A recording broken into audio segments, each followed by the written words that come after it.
serang acara matuh dongeng enteng pangbeberahmana. Mangjaya sapara kanca bade ngeraskeun hanca dongeng nuka tunda carios nyambung judulna saur karuhun. Ieu dongeng karangan Watatang ayeuna ngincak bagian ka-32. Para wargi sadaya mangga urang teraskeun hanca dongengna nugi-nugi acara ieu tiasa digunakakeun. Harita para wargi sadaya Aki Kalajaya anu nyang nangtung tuluy ingit ka kebon. Teu kungsi memenitan Bah Sukri turun nuturkeun Aki Kalajaya ceuk pikirna bisi Aki Kalajaya boga alaeun rek dipangmawakeun. Hari ini Santiwangi ngaleos ka dapur rek nyangu nu aya lintang ti sagara jeung Kimenon tuluy ngobrol. Ngaan keur mang mah. Ku ngareumina keterangan kitu ti si Nyai jeung ti abahna Nyai. Kasebut Aki Agus asa dina dongeng lamun dia dongeng tiamanya aduh. Sajawat ti kitu asa jauh tina ukuran anggang tina gamaran si Nyai jeung abahna bisa tepung deui. Mangkaning lain ngalakon sabulan bulan teh. Lain satahun 2 tahun da kana 12 tahun jeung kitu. Ini teh meureunna ku peranan teh ku kersana kamurahan jeung kawenangan Gusti Allah. Hari katama-tama Agus boga pamajikan sasat ka bibi lanes ti Inung. Tambarani mang sanajan kuring ge sarua we teu sangka baris tepung jodoh jeung jadi bibi. Ngan akhirna ke diri kuring jadi ngarasa dosa oge. Asa dosa kumaha Agus? Kimenon itu. Nyan disebutkeun jadi asa dosa teh lain ku perkara kuring kawin kanu jadi bibi. Ngan ngarasa dosa ka salakina sabab nurutkeun katerangan tinu jadi aki mah pamajikan kuring can diserahkeun ku salakina. Sabab nurutkeun katerangan kitu mah pamajikan kuring teh ngejat tina alatan disangka jadi siluman orai bodas. Kumaha lamun seug jaganing geto diparengkeun ka nyahoan diri kuring kawin jeung nu jadi bibi. Saleuheung lamun salakina bok patepung jeung kuring aya dina kasadaran tur manehna ngarumasakeun salah. Imeh saolah-olah ngusir pamajikan. Kumaha lamun teu sadar bari manehna ujug-ujug ngayakeun tindakan ka diri kuring. Sangka we kuring iwat pamajikanana. Teu dilawan pasti diri kuring ripuh, ari dilawan kana pasti nimulkeun cilaka ka salah saurang. Kasebut beneng teh atuh enteng naraga cacan beratna terus palastra. Sedang kuring jeung geus emu ngalaman riributan deui jeung saha-saha oge. Sawa geus kaalaman tur karasa riributan teh untungna nu puguh malah rugi nu aya. Bari nyanangan dosa lamun tepi ka batur cilaka teh mah. Ceuk sagara make boga pikiran kadinya sieun patepung jeung salakina Nyi Santiwangi nu ayeuna geus yakin Nyi Sarikaya. Nah make Agus make boga pikiran kadinya segala.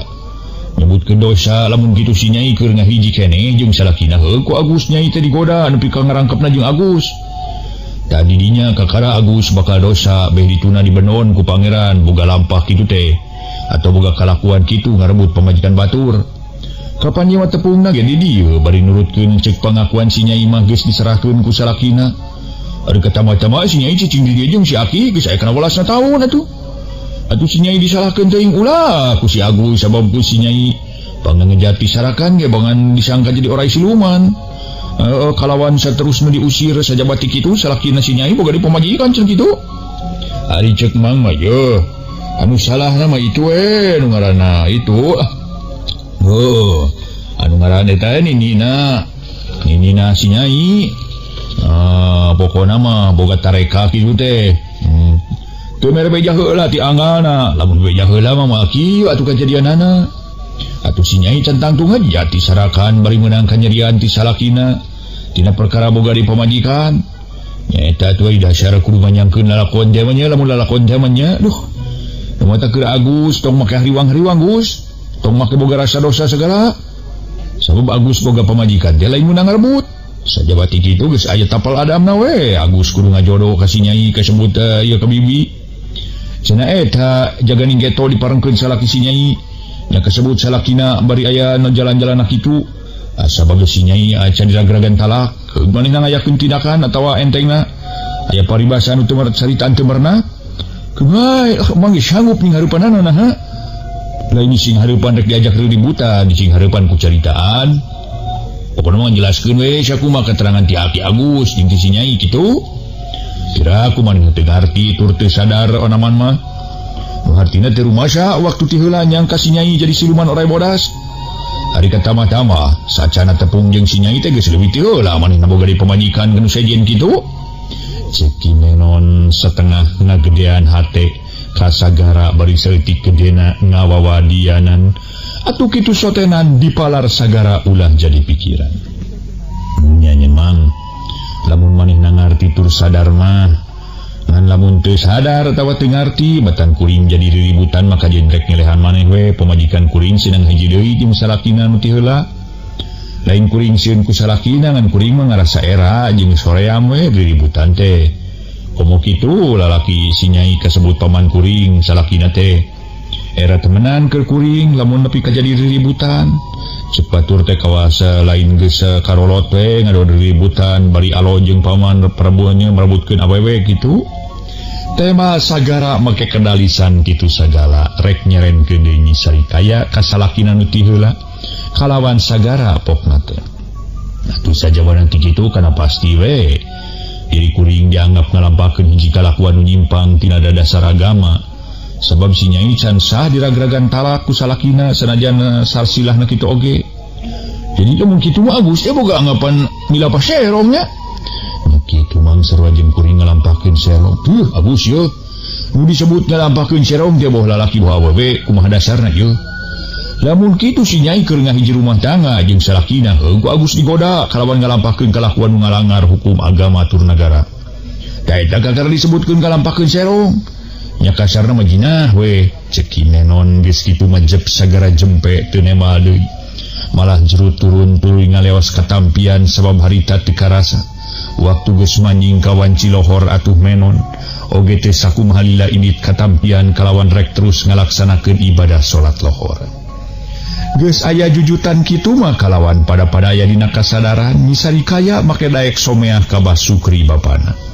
Ongkohan tas menang nyaritaan Aki Kalajaya anu sakitu panjang lebarna tur eces jentre nya ari Nyi Sarikaya sanajan geus yakin oge pernah alo ka sagara tetep nyebut nama akang atuh kitu deui sagara tetep nyebut nyai sabab katalian ku hukum rabi sajaba sanajan ceuk batina ngarasa era gedalah di kumaha da geus kitu kabuktianana atuh para mitra alo kawin ka bibi ari katamah-tamah sagara sahanapeun pisan umurna ti Nyi Sarikaya.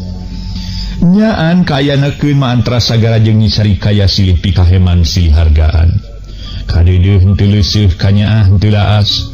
Atuh kudu jadi bapa nyaeta ku Basukri jeung ku Aki Kalajaya nu mikanyaahna. Sarua sabab ka Basukri kasebut bapa atuh ka Aki Kalajaya atuh nu ngarawatan bari lain sataun 2 taun lilana. Ku dasar silih pikaheman antara sagara jeung Nyi Sarikaya keur Aki Kalajaya ngarasa bungah tur bagja.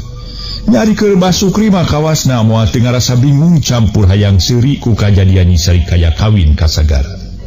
Babakuna mah hayang seuri ku urusan sagara kasebut incu ongkoh minantu ongkoh. Sabalikna sagara mah ka Basukri Aki ongkoh mitoha ongkoh. Dina hiji poe pareng Aki Kalajaya boga pigawean macul kebon. Maksud rek melak jagong jeung bonteng. Atuh sagara jeung Kimenon katut Basukri maracul. Basukri mah dicarek-carek ya keukeuh we maksa. Majah teh aya di imah ge kararesel sedang Nyi Sarikaya keur nyangu keur nyadiakeun maracul. Heuleut sajam ti sabada Nyi Sarikaya ngarih di luar kadenge sora lalaki nawarkeun parabot dapur sabode boboko, asupan, cecempe, tolomong jeung nuliana nu kasebut parabot dapur. Anu kabeneran Nyi Sarikaya butuh ku nyiru jeung boboko. Aya ge boboko nu geus eueuh sokohan kitu ge nyiru geus pargatalina. Sos benten para mitra. Nu disebat parabot dapur kepungkur sareng ayeuna. Nu tadi mah nu ditataan teh parabot dapur teh para wargi model cecempe, asupan, tolomong didinya kitu. Boboko kitu. Mau sarkihin sadawina. Aduh, rupi-rupi para wargi sadaya mah tos robi. Pengisebat parabot dapur teh mah rice cooker sakitu. Aduh teh aya seeng teh aya nawar-nawarkeun seeng uriling teh ieu mah. Paling aya rice cooker cenah kitu. Atuh we lah. Atuh cenah baheula mah teh aya, da baheula mah teu aya. Ayeuna pan pindah kana kompor. Komporna ge kompor gas kitu. Terus benten para wargi. Pasti aya teu mikir-mikir deui suluh. Tak kitu ieu teh kedah dimanfaatkeun ku urang. Anu memang para wargi sadaya kaunggulan pina tiap-tiap bagian teh kurang kedah dimanfaatkeun.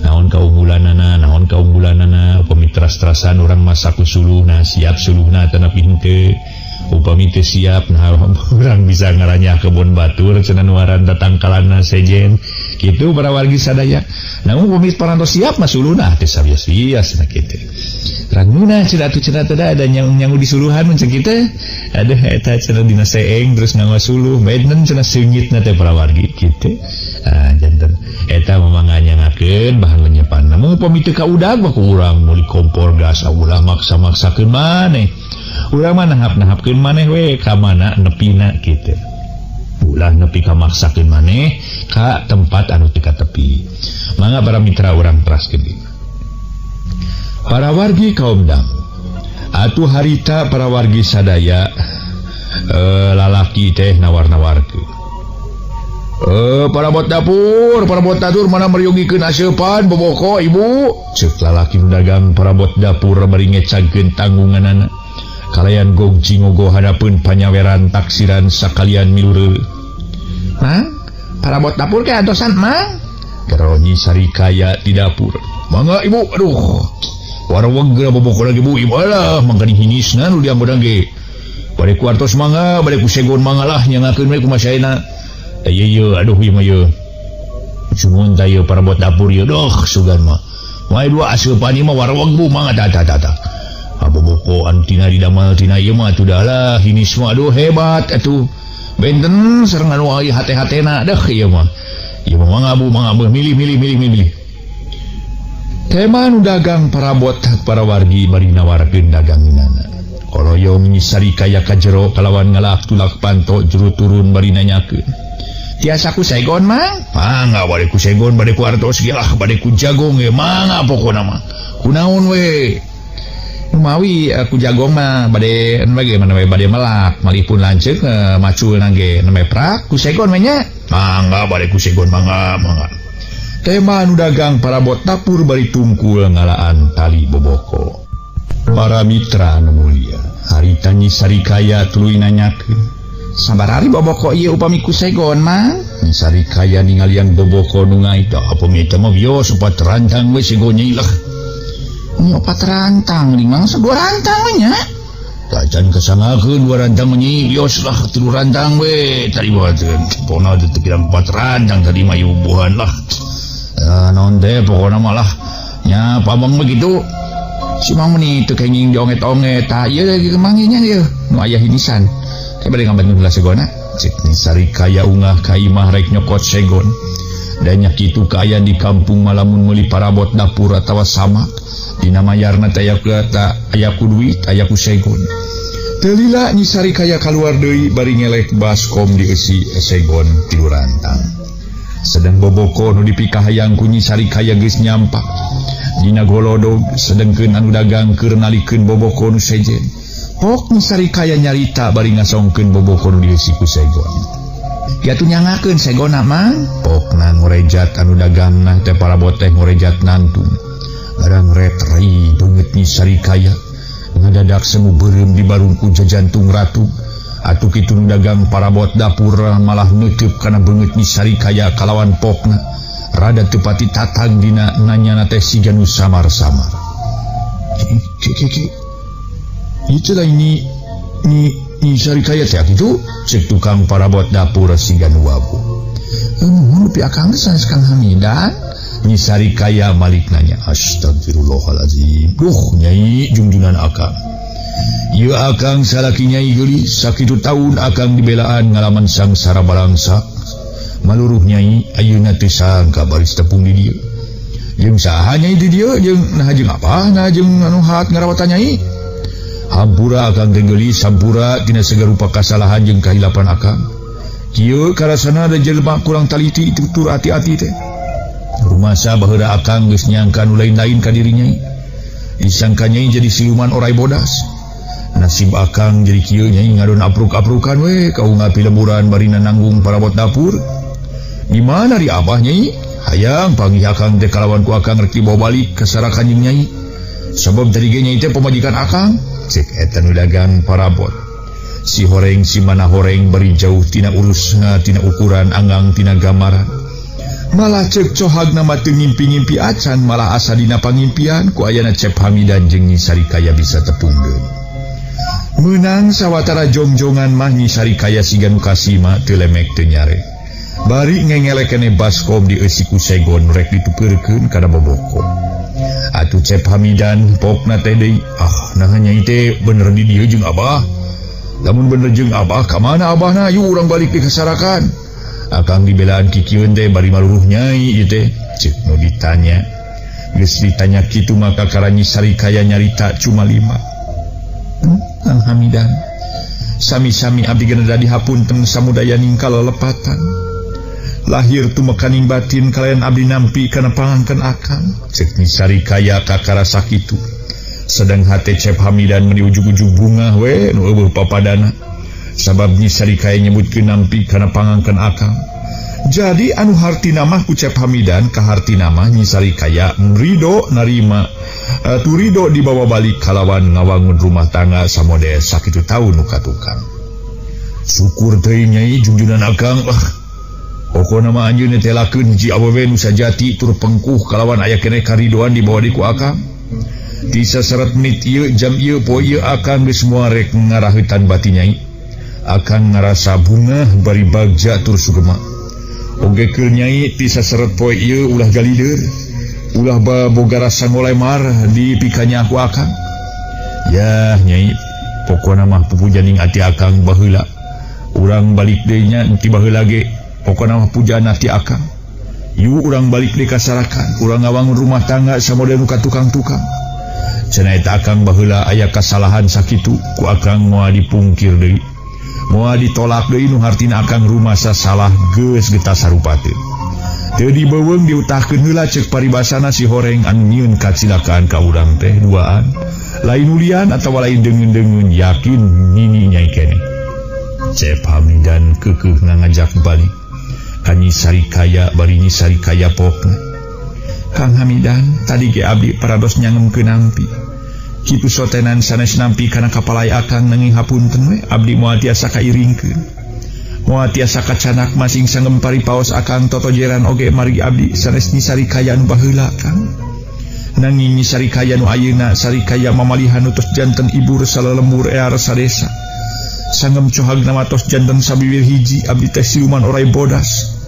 Anu katinggal ku salira akang dina luhur batu gede sisi walungan. Piraku akang kedah suka kedah ridho kagungan garwa kan utus janten siluman orai bodas. Naon disebatna boh istri boh pamegat laki rabi sareng siluman. Sareng teu umum teu mupakat we tukang. Rumawi mangga ayeuna mah. Geura mulih deui bae Kang ulah mamaksa abdi. Kitu caritaan Nyi Sarikaya ngakukeun siluman orai bodas kalawan ngajurung laku ka Cep Hamidan. Nitah buru-buru ini ti eta tempat. Akang yakin Nyai mah lain siluman lain dedemit tapi Nyi Sarikaya pamajikan akang.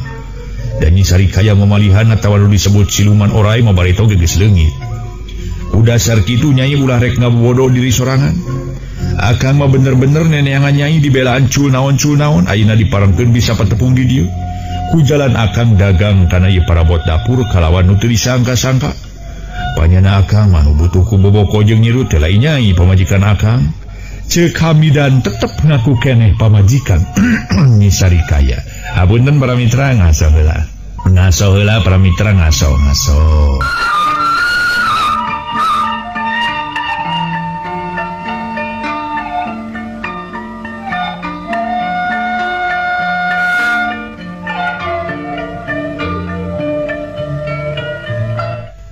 Sakumaha nu kauninga para wargi sadaya. Hamidan tetep ngaku keneh pamajikan ka Nyi Sarikaya. Wayahna Kang abdi moal tiasa kacanak. Tos geura mulih we bilih aya kajentenan nu teu dipiharep ku salira akang. Nyi Sarikaya ngajengkat ungah ka imah kalawan teu ngareret ku juru mata ceuk paribasana. Sedengkeun Cep Hamidan aya caritaan kitu ti Nyi Sarikaya lain sadar sok sumawona ini ti eta tempat ngalah-ngalacat ungah asup ka imah. Sanggeus Nyi Sarikaya deukeut ka lawang nu ka dapur ujug-ujug durudug leungeun dikenyang meh-mehan rek dijengkang atuh Nyi Sarikaya pok kunaon jelema teh pugu-pugu ngadon ngenyang leungeun sagala. Anjeun teu ngarti kana basa kuring atawa anjeun ngabobodo-bodo maneh. Satiap awewe nu nolak tananing teu suka. Nah anjeun teh mamaksa wae geuning. Cing atuh sing boga pikiran, sing boga rasa, da anjeun teh lain jelema bodoh atau lain jelema biko. Yo Nyai, kapan anjeun teh dendeg ge lain di lain-lain ge pamajikan akang. Nah, ayeuna tepung ku tepungna kalawan diajak balik make nolak. Ceuk akang ieu akang rumah sabaheula nyangka kitu ka anjeun, tapi sanggeus akang meunang keterangan tinu jadi bapak-bapaan akang, yen nu jadi siluman oray bodas teh Nyi Sarikaya mamalihan. Hiji awewe nu disihir ku nini anjeun. Jadi pamajikan akang aya keneh. Nu mata ku akang di teteangan ceuk paribasana. Bur kakaler bera ieu anon teh berkah kidul. Di belaan sare geus di mana golerna ngan teu we ngalaman ka poe kaibunan kahujanan kapanasan mah. Tapi sanajan bari 1000 kali nyanangan sangsara ge balangsak. Teu dipake aral subaha, teu dipake ponok pangharapan ku dasar kitu Nyai. Tetep akang sateka pola saha takukuat tanaga netelakeun bener-bener inget turunnya ka Nyai kasebut pamajikan akang. Mata kayu ulah urang buru-buru balik bising non teh telat teuing urang balik ka Sarakan. Cek Hamidan pageuh nyekel pigelang leungeun Nyi Sarikaya samalah rada dibebedoan. Kumaha Kang pangeureuneun teh abdi pamajikan akang? Nyi Sarikaya bari merot. Nya Nyai teh pamajikan akang ti baheula ge, nah pamajikan saha kitu? Lamun lain pamajikan akang obat moal nya teuing akang kumawani ngajak balik. Tema Hamidan. Ulah kabobodo teh nya ulah kasamaran rasa Kang. Moalnya abdi kasebut pamajikan akang make ditundung segala kala disangka siluman oray bodas. Samalah rita akang make nyebutkeun geura unur deui, geura mulang ka alam anjeun nu geus maranti. Sabab ayeuna mah geus lain wujud beda alam. Ulah rek ngaganggu, ulah rek jair kaniaya. Ari kata-mata mah akang geus boga di pamajikan ka ngaran Cuhaya. Piraku lamun nya diri abdi katalian katinggalina rupa pamajikan akang, make diusir, make disangka jadi siluman oray bodas. Nyai, yakin Nyai asli pamajikan akang anu ngaran Nyi Sarikaya lain siluman lain dedemit. Nu jadi siluman oray bodas Sarikaya mamalihan sakumaha keterangan ti heula sanggeus akang narima keterangan ti bapa-bapaan teh. Yen nu jadi oray siluman bodas lain pamajikan akang, nya heuleut 2 poe akang terus ngadatangani Nyai nu katelah nyaeta Abu Ucit. Malah harita akang mawa batur aya kana 10 urangna. Sanggeus tepung lawung jeung Nyai nini Nyai akang tumanya setengah ngancam. Ari pokna teh bener nu disirep ku Abu Ucit teh lain Nyi Sarikaya incu ambu, tapi budak awewe batur kitu tah. Eta ge nu asalna mah oray bodas disirep ku Abu Ucit. Janggelek ngawujud jelema awewe rupana percis pisan. Teu dipikeun sasieun rupa Nyai. Geus kitu mah akang terus ninggalkeun Sarakan neangan Nyai. Oge lamun hade diterangkeun mah nya pamajikan akang anu ngaran Cuhaya sakitu taun nu katukang geus diserahkeun ku akang. Nyai, bener-bener akang liwat sono liwat saking kacinta akang henteu laas. Pokona mah ti saseret poe akang moal rek nganyerikeun deui batin Nyai. Moal rek ngancurkeun batin Nyai, saksina Allah saksi malaikat. Nyaan ka sono akang hese ditahan hese ditolakna. Nah Nyai rek terus di dieu kitu nah rek balik ka Sarakan. Rek di dieu bae teu naon akang nurut sakumaha pangabadah Nyai atuh rek balik deui ka Sarakan. Urang balik ayeuna. Cep Hamidan. Ku ayeuna nyaritana leuleuy. Atuh dipalar Nyi Sarikaya nurut tapi bata nurut atawa nganteur kana kahayang Cep Hamidan. Kalah pok matak nimbulkeun nafsu matak nyentuh kana hate. Benernya lalaki teh teu ngarti pisan. Asa piraku nya ai kudu kasebut bodoh katotoloyoh mah atawa beh dituna jelema biko. Aya ku keukeuh ngajak balik tur ngaku-ngaku pamajikan kanu geus bisa aya 12 taun bari kuring ngejat di Sarakan teh lain niat sorangan. Ngejat di rumah tangga cul kawajiban atau kuring ngalampakeun hiji kalakuan nu nyimpang tina dasar agama kasarna ngalampakeun zina. Tapi kuring ngejat nati Sarakan teh perbuatan diri anjeun keneh. Nu asal muasalna kuring aya nu ngiwat ku 4 urang lalaki kurang leuwih meunang 3 peuting. Alhamdulillah harita kuring teu kacilakaan diri sabab bisa ngejat ti nu ngiwat. Ngan kuring dikersakeun make kalangsu ngadon los-los ka pileweungan. Buka meunang sabara bulan kuring kalangsu di eta tempat. Akhirna kuring bisa balik ku jalan aya nu melaan. Datang ka Sarakan kalawan kuring unggah ka imah nyampak saurang awewe ngakukeun pamajikan anjeun. Eta si awewe ngusir ka diri kuring kalawan kuring disangka siluman. Akhirna kuring turun deui ti imah. Harita teh setengah jalan gok tepung jeung anjeun. Harita kuring cumarita malah setengah cerik-cerik tapi anjeun batana ngaku. Malah ngusir majah teh lain-lainna deui. Majah kuring geus beda wujud beda alam. Kitu ari kudu-kudu teuing dijelaskeun mah kanyerian batin kuring ku diri anjeun. Memang ayeuna kuring terus terang. Kuring lain siluman lain dedemi tapi yakin manusia anu ngaran kuring asli teh Nyi Sarikaya. Cek Nyi Sarikaya di barung kurupa beungeut semu beureum pertana nafsu ka Cep Hamidan kanyerian asa kahudang deui. Para wargi kaomdang sakumaha nu kauningan Nyi Sarikaya nyarita di barung kurupa beungeut semu geuneuh pertana nafsu ka Cep Hamidan kanyerian asa kahudang deui. Jadi yakin Nyai teh katelah Nyi Sarikayanya? Bener, kuring ngaran Sarikaya asli lain siluman lain dedemi. Tema Nyi Sarikaya dari anaker. Talamu Nyai geus ngaku asli ngaran Nyi Sarikaya, jadi yakin Nyai pamajikan akang. Sabab akang can rupa sanyerahkeun ka Nyai teh. Atawa ngaragragan talak ku dasar kitu ayeuna akang rek nanya. Nah betah di dieu atawa rek balik ka Sarakan? Akang rek nganteur kana kahayang jeung pangabetah Nyai. Rek di dieu heug rek balik ka Sarakan ka cida atohna keur akang. Atuh rek di dieu sabab Nyai geus betah di dieu teu naon kana tangtu akang. Ti poe ieu rek di dieu ngabangun rumah tangga anyar. Nya Nyai keur akang ngarasa sono kaliwat saking kacape karipu akang sakitu taun punah us kasono sakali. Cek Cep Hamidan bari kitu teh sadar teu sadar make ngenyang leungeun Nyi Sarikaya tuluy nangkeu. Bareng jeung kitu Cep Hamidan nojer pantong ngakebrug nutup atuh puguh Nyi Sarikaya reuwas campur nafsu kalawan rek nampiling sagala. Nganoro kaya Cep Hamidan rikat newak leungeun kalawan Nyi Sarikaya diseret. Maksudna masangkan asup ka kamar. Bareng tukang Nyi Sarikaya aya jojodog puguh Nyi Sarikaya ngakubrag rubuh nang karak bengkang. Sedang Cep Hamidan nafsuna meuni teu kabendung ngan ngagabrug truy ngaronto. Nyi Sarikaya setekah polah mempertahankeun diri tambahna di jero imah dogdag nepi ka samaka nyarengled. Harita Nyi Sarikaya rek ngajeri teh teu bisa sabab dibekem. Waktu Cep Hamidan rek ngalampahkeun goreng ka Nyi Sarikaya, pareng menon balik tas mantuan macul.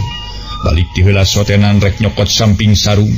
Ari Sagara jeung Mbah Sukri harita teh para mitra nyimpang heula ka tampian.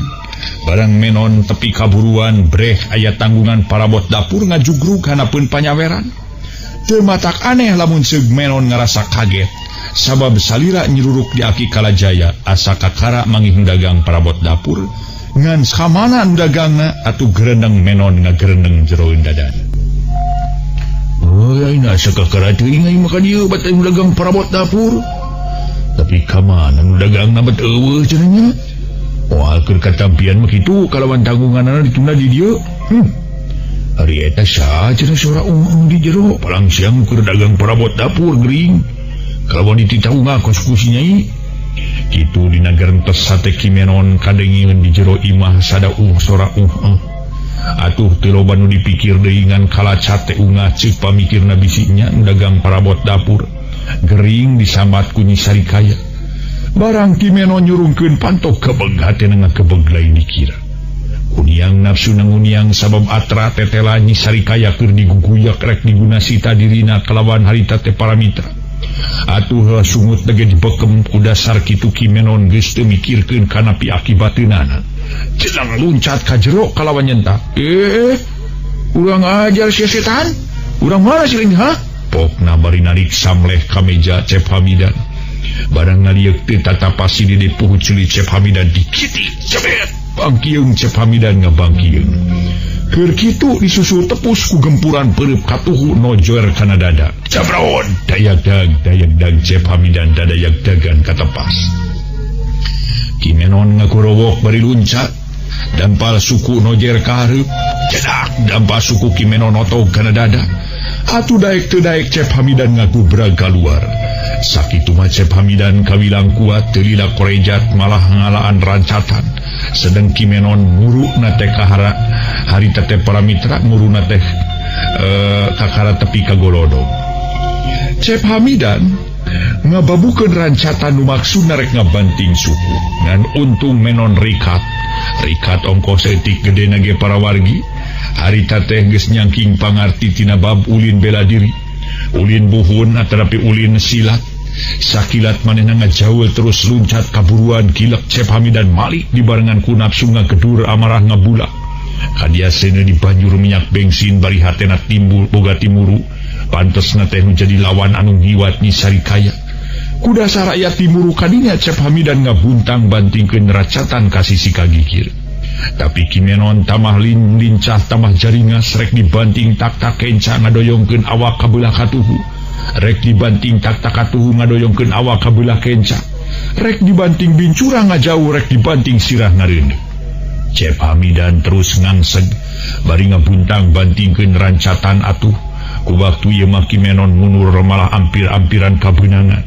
Teu karere tukangan aya jubleng urut misari kaya nutuan gaplek kungsi dikakolomkeun. Atuh Kimenon harita ngarumpak jubleng terus ti juralit ke langsung ti bebeut. Cep Hamidan notogeun tungtung rancatan lempengan dada kulitik Kimenon teleh rikat ngagurentel ka sisi. Atuh tungtung rancatan ukur hasil notog tan bari awak Cep Hamidan rada dongko seak. Juralit Cep Hamidan ngajuralit langsung ti bebeut. Sabab sukuna disepak ti gigir atuh rancatan ngacleng. Tapi teu lila Cep Hamidan gentak ngarei morejat deui. Kakara oge para wargi jung nangtung Kimenon cepetna keur geus ngabistelkeun jurus di lelempeng kana beungeut. Ngan untung Cep Hamidan teu eleh rikat gentak ngadoyongkeun awak ka beulah kenca. Gempuran pereup Kimenon ku waktu ieu nyamos. Bareng jeung dengdekna awak Cep Hamidan leungeun ngarawatan pigelang leungeun Kimenon sarta dikelid. Sedang siku Cep Hamidan teu disangka baris metak ngabadug katantarang. Atuh Kimenon rada ngadangheula. Cabron pereup Cep Hamidan sakali ieu mah hasil kana dada. Temahna para mitra Kimenon ngedadayang dagan siga nu dikenyang ka tukang. Keur kitu disusul tepus Cep Hamidan mere teunggilan kepang. Kalawan teu mis deui ngacebron kana punduk. Soronton Kimenon nyolonton malah terus ngegedebut rubuh sabab sukuna dicorok ku suku kenca Cep Hamidan. Nyaan Cep Hamidan nafsuna teh harita Kimenon keur ngudupung teh dirontok. Der jadi galungan guliti kaditu guliti kadieu pada hayang ninihan. Kejerot Cep Hamidan gempurkeun pereup kana beungeut Kimenon. Tak beheungna dicekek meniti bebergei satekah pola Kimenon nyuaikeun leungeun Cep Hamidan. Saeutik leungeun Cep Hamidan ngenoran. Sanggeus rada muka Kimenon meupeuh cukang irung Cep Hamidan. Kejerot lai kaluar getih tina liang irungna malah tuluy ngojengkang. Harita kene korejat Kimenon ngorejat, kitu deui Cep Hamidan ngorejat kalawan langsung nyerang deui. Cep Hamidan jeung Menon silih taki silih gempur pigelang leungeun diadu penting kerendu. Tarung dina kayan pada lemor bener-bener Kimenon jeung Cep Hamidan pada kuat pada bedas. Saurang ge can aya nu leuseuh can aya nu kabeunangan ku teunggeul anu patri. Ari nyisari kaya harita gentak ngabejaan sagara salakina. Nu kabeneran sagara jeung Basukri katut Aki Kalajaya ka kalaharannya ti tampian. Puguh sagara reuwas oge ningali nyisari kaya lulumpatan sanggeus deukeut poknanya. Aya naon nyai? Aya naon ieu teh?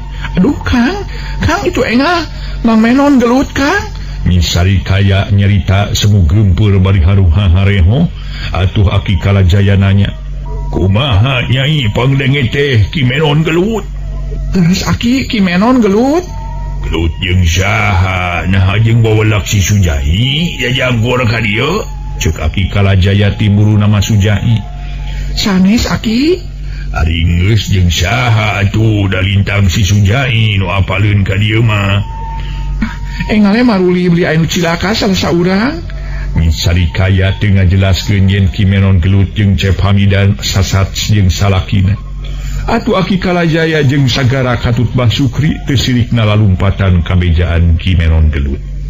Barang tepi nyawe Kimenon jeung Cep Hamidan keur silih serang silih pistelkeun teunggeulan. Beungeut geus rada gareuneuk sedeng Basukri can sidikeun yen nu gelut teh jeung Kimenon Cep Hamidan sasat minantuna. Sabab Basukri diajak ka imah ku nyisari kaya jalan ti dapur. Seleber Kimenon jeung Cep Hamidan silih bistelkeun gempuran pereup ting seleber. Ngan saurang ge teu keuna kana sasaran sabab Aki Kalajaya kesit luncat. Teu beda ti kidang diberi singa kalawan leungeun Kimenon jeung leungeun Cep Hamidan ditewak. Atuh duanana ting puringis duka nyeri duka karasa panas. Aki Kalajaya seuri ngaheheh kalawan pokna. Lain prakadinya silih dempakeun irung kisana. Kunaon anggur ting puringis kitu ting selengir ha? Top geura lepaskeun leungeun aki-aki kuduaan, hayo lepaskeun. Aduh, ampun Ki. Aduh, atos lesotkeun teh Ki panas Ki. Kimenon ampun-ampunan kalawan nyebutkeun panas. Kitu deui Cep Hamidan para wargi nyebutkeun ampun. Si horeng si mana horeng Aki Kalajaya nyekel 2 pigelang leungeun teh teu sabongbrong estu dibarengan ku elmu nu karasana ku Kimenon jeung Cep Hamidan panas asa diantelan sing. Komo lamun nya leungeun kisanak diantelan seun atawa disunut cacakan dicekelan ku dewek geus nyebutkeun panas. Daya nu ngagamarkeun paranasna hate kisanak teh panas kabawa ku pangajapna setan. Timbulna manusia jeung manusia atawa jalma jeung jalma rek ngadatangkeun Rajapati bari anu ngajoprak diseungsirikeun ku setan nu unggul diseungsirikeun ku setan. Emprak keur setan mah emprak atuh tur bagja keur setan sababakal aya batur engke di neraka jahanam. Lantaran setan mah geus dibere idin pikeun ngaganggu umat manusia neangan batur sangkan manehna loba baturna. Ngan pon kitu leuy atuh sing pikiran sing eling ye. Cing pikir sing bener-bener ku hate sanubari lantaran urang mah dibere akal jeung pikiran kudu Maha Kawasa. Manusia mah makhluk pangulya-mulyana moalnya nepi ka eleh ku pangaruh setan. Sogeur arungah ka ditu dewek hayang ngarengekeun naon nu diparebutkeun ku Randika teh. Ceuk Aki Kalajaya kakara ngalesotkeun leungeun Kimenon jeung leungeun Cep Hamidan kalawan tingkala cat unggah katepas guk gek dariuk samalah sagara kabawakeun unggah terus diuk digireun Aki Kalajaya. Tapi sajeroning diuk teh sagara mah teu wereh ngareretan bae ka Cep Hamidan. Ngaso heula para wargi, ngaso heula ngaso.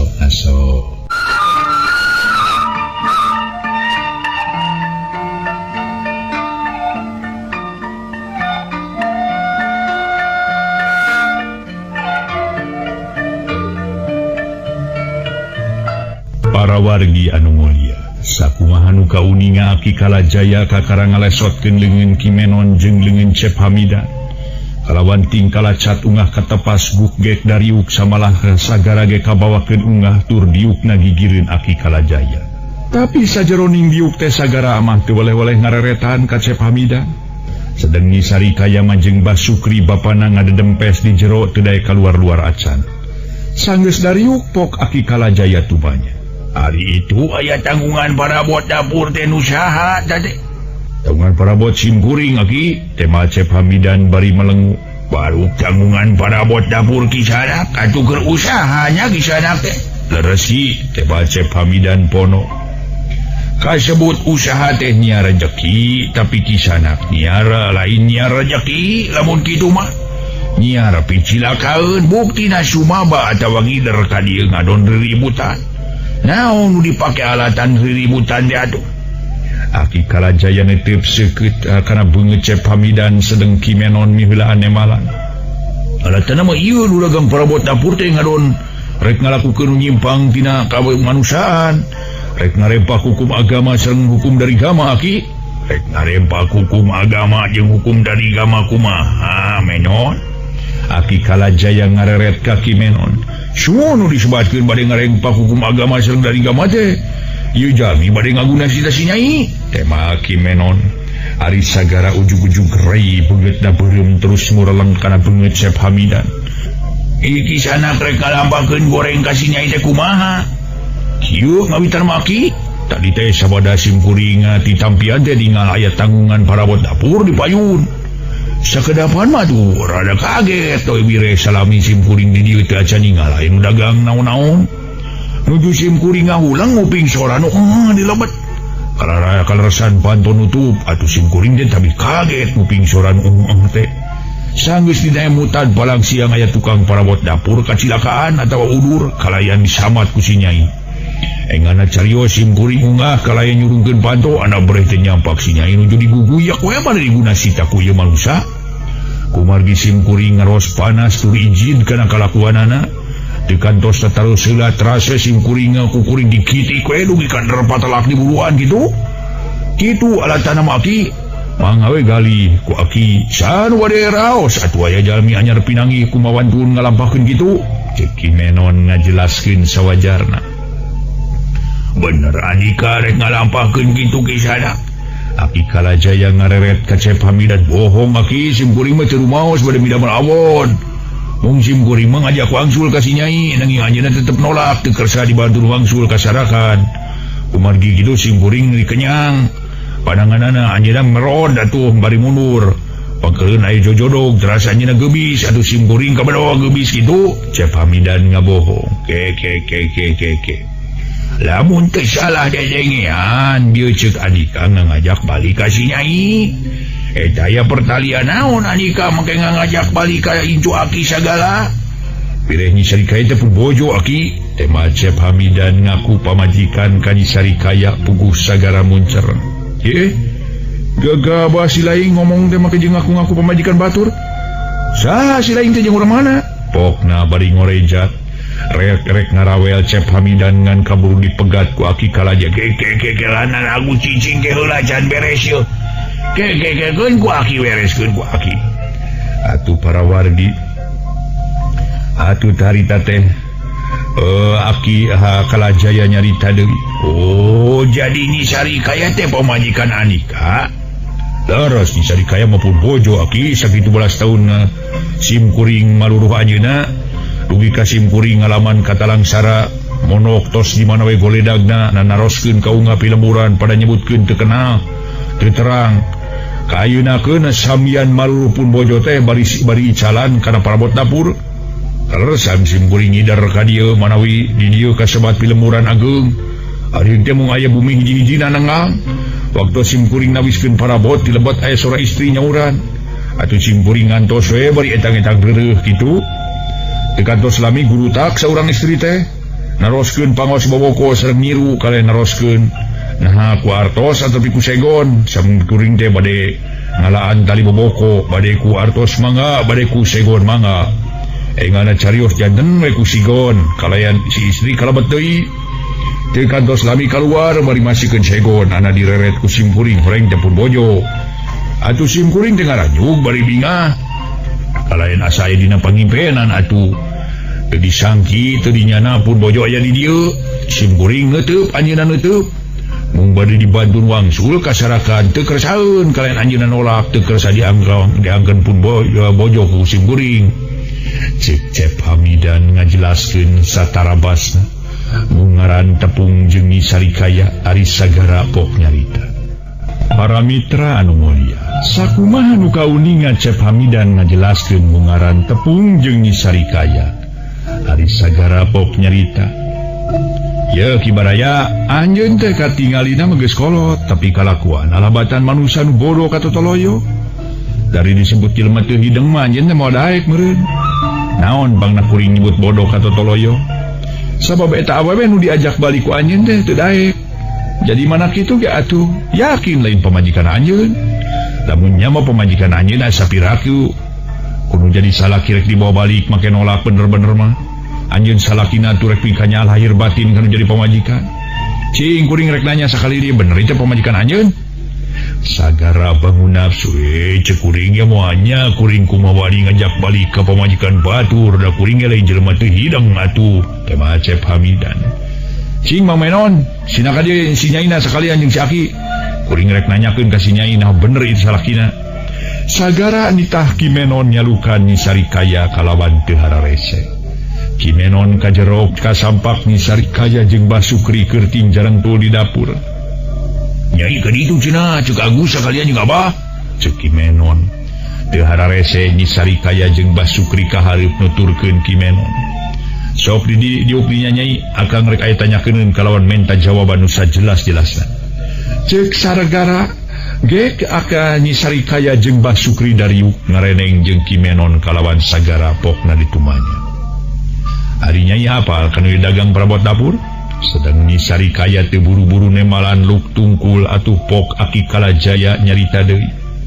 Pok kadinya jawab Nyai sabab ieu kisana keukeuh ngaku pamajikan Nyai. Kalawan nurutkeun pangakuan manehanana Nyai tarek dibawa balik deui ka sarakan. Nya Nyai teh salaki Nyai. Aki Kalajaya netep seukeut ka Nyi Sarikaya nu keur tungkul. Tapi Nyi Sarikaya tetep ngabetem atuh Cep Hamidan pok nyarita. Tos Aki teu peryogi sering-sering naros, mung sadayana kedah pada ngartos satiap jami bawa istri bawa pameget kitu di sepuh atau nepi anom. atanapi murang kali di mana ditaros tengah waler eta nawiskeun rumaos atanapi ngangken mung dina lebet mana dan teu rumaos mah kana tangtos engal ngawaler nyebatkeun teu rumaos atanapi nampi istri teh apa disebut lagi ulang tirande atuh aki bilih panasaran palai aya katerangan nu jelas langkung jentre taros kai sepuh yeuh jalan dindege ka abdi teh teh sesat mertua abdi teh kitu basa-basa Cep Hamidan. Atuh para wargi kalawan nu nyuk ka Basukri atuh sagara jeung Kimenon meh bareng ngarewet ka Basukri. Kitu kene Basukri ngabetem siga nu berat rek nyaritakeunana da puguhnya Cep Hamidan teh minantuna. Hai kumaha ieu teh nya anakna nya bapana ngadon ngaberetem kawas teu barisa nyarita. Rek kumaha putusanana atuh sarua bule hideungna.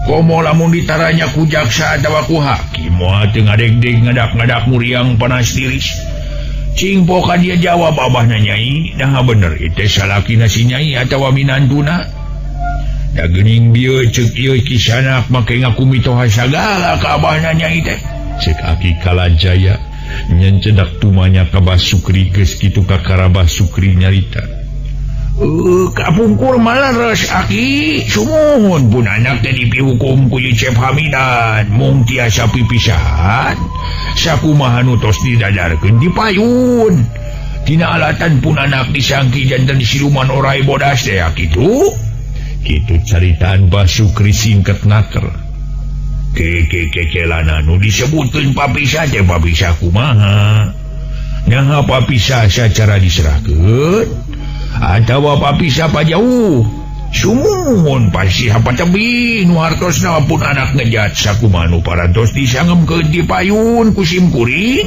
tema Basukri ari geus kieu maka karaku Aki kaharti paingan si Ujang keukeuh peuteukeuh ngaku pamajikan ka si Nyai ari sarsilahna kieu mah nganti luanana ge pada salah nu disebutkeun tilu teh nyata si Ujang, si Nyai jeung abahna Nyai.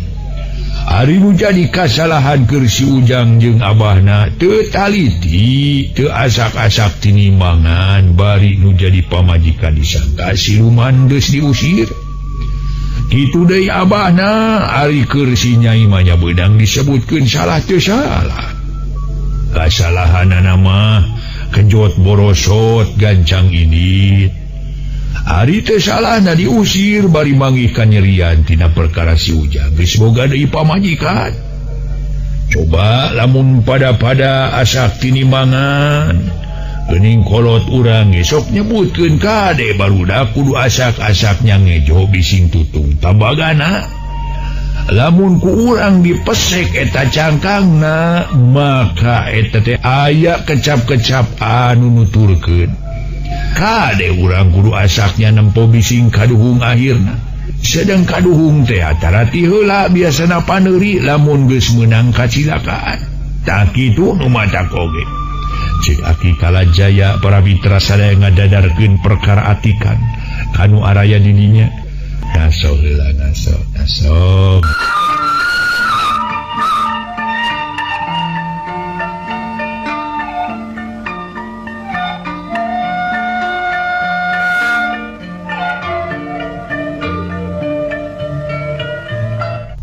para wargi sadaya Aki Kalajaya tuluy harita nuluykeun deui caritaanana tah jadi sarerea ge pada salah. Coba lamun pada asak tinimangan atawa pada taliti bet moanya tepi ka kajadian kieu tah ayeuna Aki rek nanya ka si Ujang nu dianggap Aki salah hari dianggap bener syukur atuh rek ngayakeun tuntutan kaul wajib brung ku Aki moal burung diadeun kieu Ujang Aki rek ngadadarkeun perkara si Nyai tapi moal didadarkeun atawa dijujuti asa mulana sabab moal tuntas ku sakedeung ieu mah dicokot ringkesna kurang leuwih welasan taun ka tukang si Nyai dirawatan ku Aki di dieu nu asalna mah Aki balik di kebon nyampak saurang awewe keur ngajenjentul we di golodog bari nginghak ceuri awak kerang kebong pakaian ruwak rawe sakedapan maki teh boga timuru pantes nate jalma boga penyakit jiwa. Tapi barang ditanya ku aki manehna teh malahan biasa we tur dina basa-basa namerna dibubuh adabna keur kalawan nerangkeun asal padumukan jeung ngaranna. Haritana mangakukeun teh ngaran Santiwangi sanggeus tepung jeung abahna di dieu kakara nyebutkeun ngaran asli nyaeta Nyi Sarikaya. Ongko abahna nyebut Nyi Sarikaya halita teh lila-lila si Nyai meunang pijodoeun tepi kaprukna kawin jeung ieu si Agus. Samala dikawinkeun ge ku aki di dieu. Ngan sanggeus tepung jodoh atawa sanggeus kawin. Aki ngarasa hayang seuri oge ku kajadian si Nyai tepung jodoh jeung si Agus. Nyaeta hayang seurina teh asa dina dongeng, lamun dina dongeng teh mah geuning dina siaran radio. Ya, asa dina dongeng we, dina dongeng teh mah sasat si Nyai teh kawin ka alo. Waktos na kabujeng sep.